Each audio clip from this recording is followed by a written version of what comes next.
Welcome to the Catalyst Sale Podcast with Mike and Mike. Sales is a thinking process. This podcast will help you learn about what works in sales, how to hone your skills, and increase your success. I'm your host, Jody Mayberry, and artificial intelligence has been creeping into the sales process. So Mike and Mike, this is what I want to talk about. Is this something you see taking hold in sales? Yeah, I actually, it's good timing because for the last couple of weeks, I've spent a lot of time talking to sales leaders, introducing a couple of platforms that we're working with now.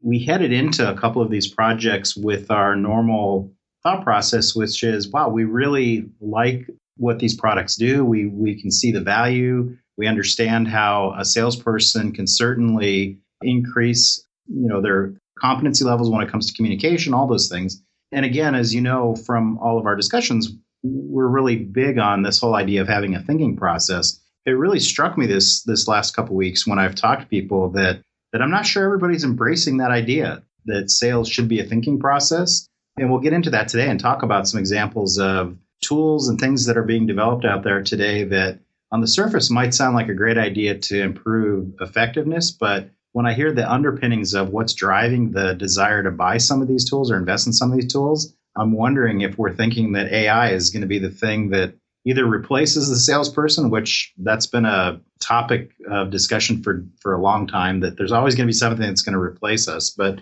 is it going to enhance our performance, or are they really striving for just give me the answer so that I can say the right things and do the right things? It's been really interesting. So I'm confused. Do I need to start working on my resume? Yeah, I wonder, right? So what are you hearing? Like, what's prompted this? What's the feedback that you've gotten that is making you question how committed people are to sales as a thinking process? Yeah. Well, I think where it really started to creep up was when I was talking to, and it wasn't just one sales VP or sales director, but after 2 or 3 discussions where we would talk about how this particular platform that we're supporting would help a salesperson think about how they communicate with people as individuals. And the idea was not to improve the sales rep's thinking process or ability to communicate more effectively, but right away wanting to jump to, well, how can I implement this tool so that the sales rep doesn't have to think? In other words, one of the examples would be, how can I use this AI tool to actually write the emails for my sales reps, because I don't want them to actually think about what they're writing. I just want the tool to be able to do it for them. So that's one example. Or how can we use this tool to profile the people that we're calling so that we can match it with the salesperson so that they have a higher probability of success in selling a product because this tool says that they're a better match. It was never about improving the competency level or the skill set of the salesperson. It was more about how can I take more thinking away from the salesperson and substitute that with tools that will do the thinking for them. And I don't know, it just, for me personally, it just sort of, it was a little bit alarming. So I just wanted to share that with you. Maybe see, I know you and I haven't talked about it even. So just kind of picking your brain a little bit too about what you've seen out there and what you're thinking about where this is all headed. I mean, those who've had a chance to work with me know that I tend to be a very data-oriented person. I like to get into data. If you say pivot tables, I get excited. You show me some charts, I get excited. One of the other ideas or concepts that I got very excited around was this whole idea of the buyer's journey and how tools like Marketo could help with marketing and communication automation to help move people along that journey. The thing that concerns me about this kind of this topic and this idea is, are we saying that now the sales rep needs to be part of the buying journey, but in a more robotic fashion so that they don't either misguide the customer, screw something up, or start applying some level of creativity that doesn't fit into the journey? So I hope that this is not the direction, but I can imagine, considering the amount of data that's out there and considering the way people are going to promote data and taking a data-driven approach to modifying process, that there'll be some pretty broad assumptions that, yeah, you can take a robotic approach and just ask these questions or just write this email or just craft this message and it will guide the customer in the direction that you want to. which to me brings up the question, do we think our customers are idiots? I mean, do we think our customers are dumb that they're not going to see, are they not intelligent enough to see through that? Yeah, and I think that's one of the things that I think about is there are certainly tools out there, and there are data tools and there's productivity tools that, and I think even the way we talk about our own process, right? We have a sales process. One can look at a sales process and say it's a series of steps and activities. And if you use a process to tell you what to do, basically you're going through that in a very mechanical fashion and you're checking boxes. You're basically saying, yep, I answered those 3 questions. Now on to the next step. If the customer has input or feedback to you that doesn't fall in line or in the order of your sales process, you find yourself driving your sales process instead of driving where the customer wants to be. And what you effectively done is lost the ability to think quickly and to think effectively about how are you really adding value to this whole experience for that buyer. And so that's why we talk about even the sales process being a thinking process, to recognize that there is a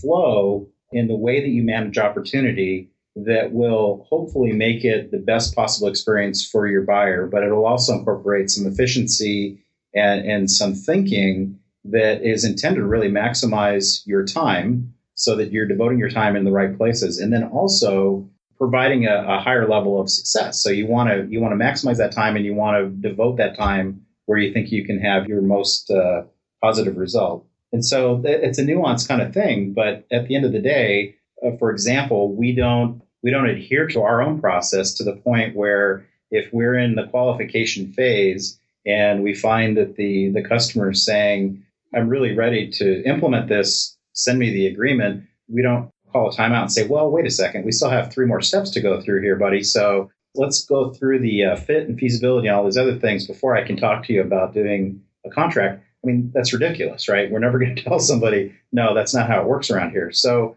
now take that thinking and apply that towards other tools that sales reps are using. And maybe some of it is because of tool overload. And I think this is something that I'm hearing from a lot of sales leaders right now, is that we've collectively gone out and invested in a lot of tools that are designed to improve efficiency, to provide additional data and information. And I'm also wondering if maybe we're at platform or tool overload, because I've heard the term used a lot where, our sales reps have this technology stack that they're using, which at this point is getting a little bit overwhelming for people.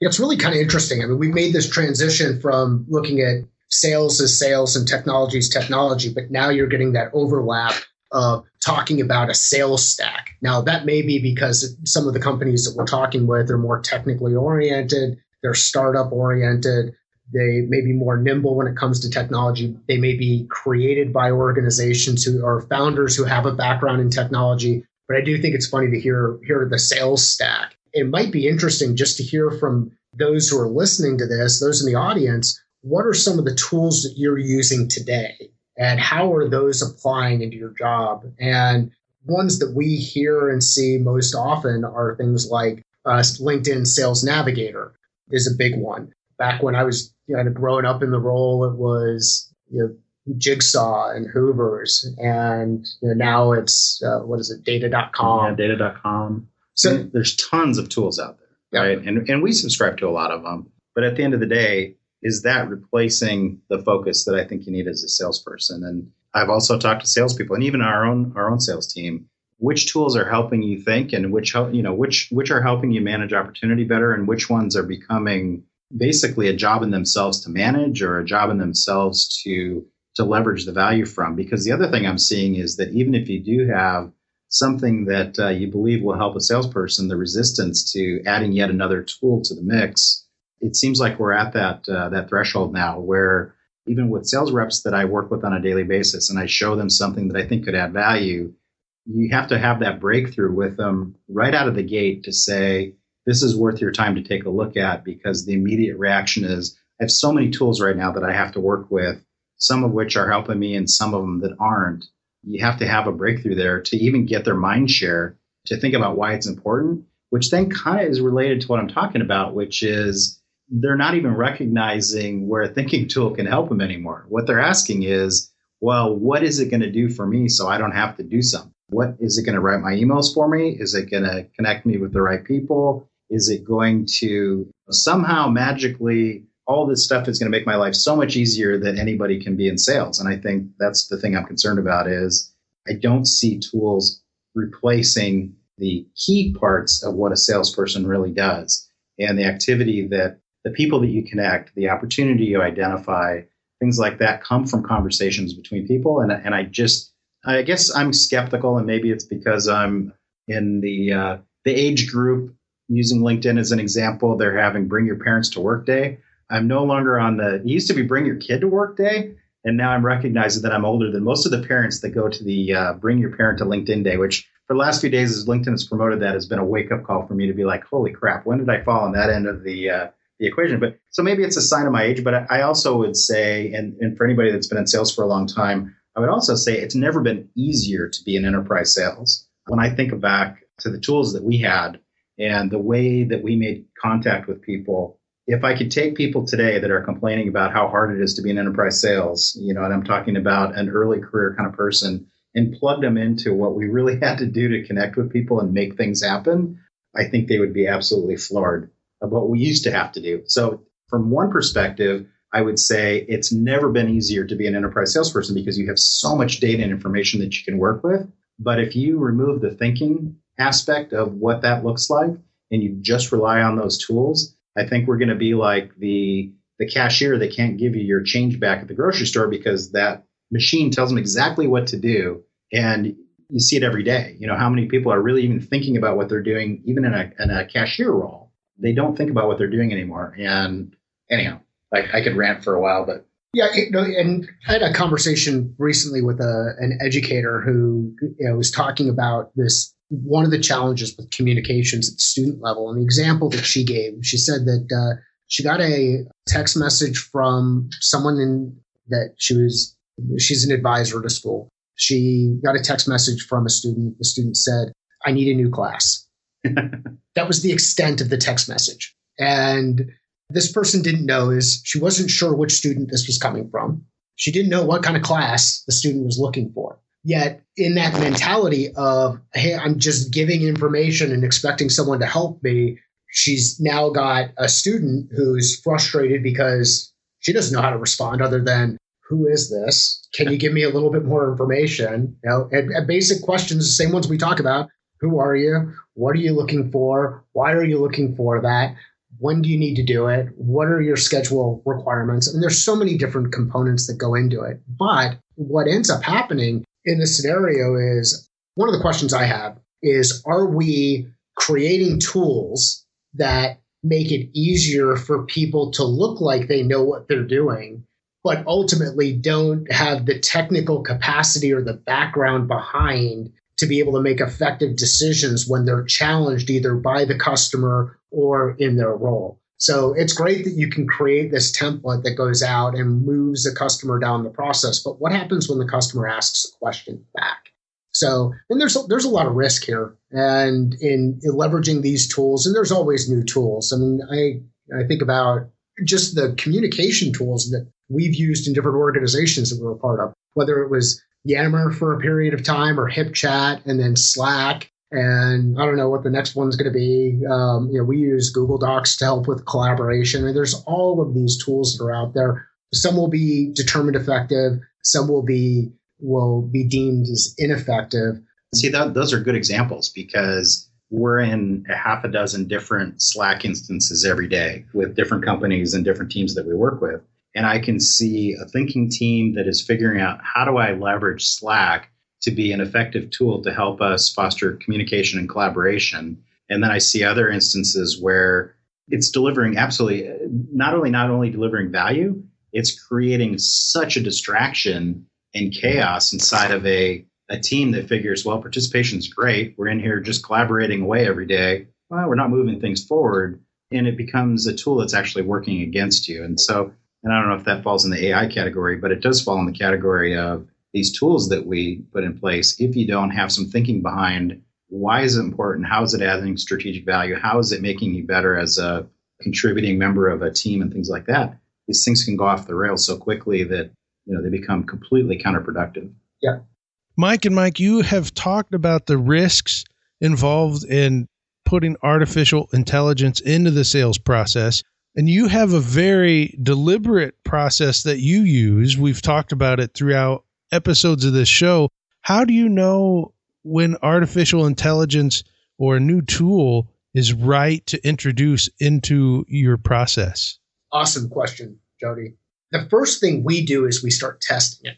And we've got members of our team, whether they're Catalyst sales employees or they're employees of the organizations that we work with, but we get them to put that tool through the paces, see how they use it. Where does it fit inside their process? How does it impact our ability to move deals forward? If it works, then we expand the test a little bit further. Pretty quickly, you start to identify, is this just a novelty, or is it something that actually will impact the success of the business? And if it impacts the success of the business, we'll adopt it in our organization and we'll recommend it to companies that we work with. And from a more practical perspective, does it speed up the sales process? Does it make it easier to communicate with others that we're trying to reach out to? Does it improve the average deal size? Those are some of the measurables that we'll look at.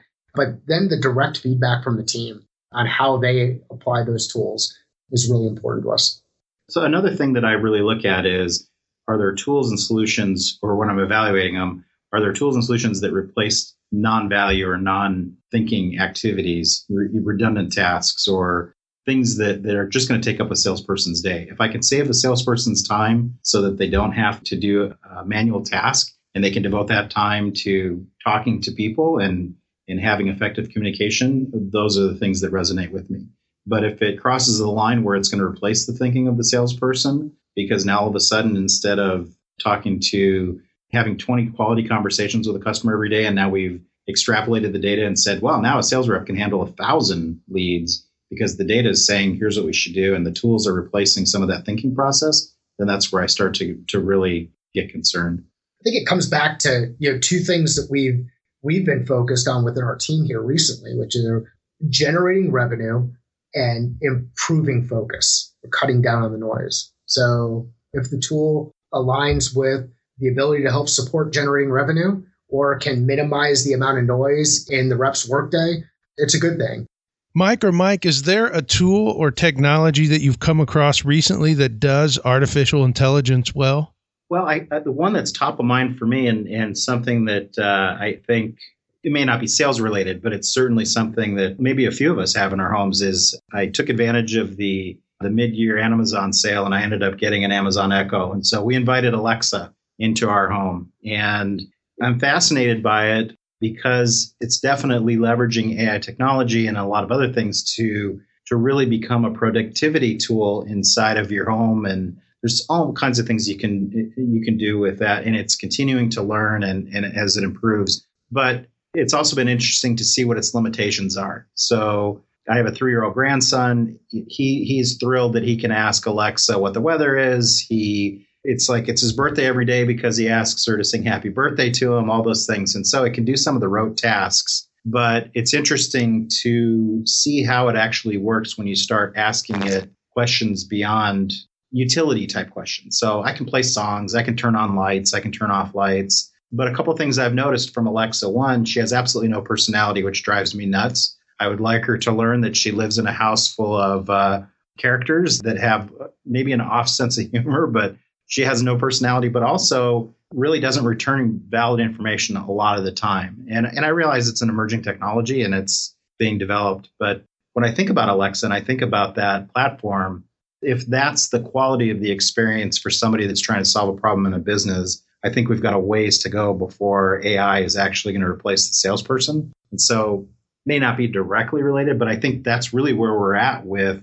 some of the productivity tools designed for sales. Are they performing any better than Alexa is right now? Sure, she can sing you happy birthday. But when you start asking more difficult questions, or if she actually had to come up with a solution for you. So if I got home today and Alexa knew enough about me and she could say, instead of me barking a command at her, she could actually make a recommendation that would make my life easier, then I'd say, okay, we're onto something. But right now, it's got a long ways to go.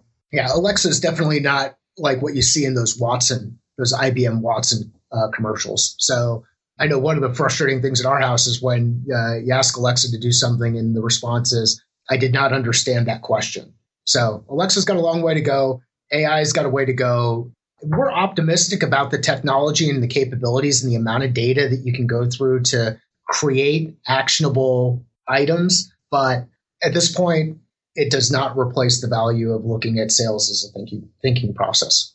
What a wonderful, interesting conversation this has been about artificial intelligence in the sales process. We want you to keep the conversation going with us, and you can do so at catalystsale.com or find us on Twitter at catalystsale. We want to know if you are using any artificial intelligence tools in your sales process that has made it easier, or even if you've tried some and it didn't work out very well. Thank you, Mike and Mike, for this wonderful episode, and thank you for listening to the Catalyst Sale Podcast.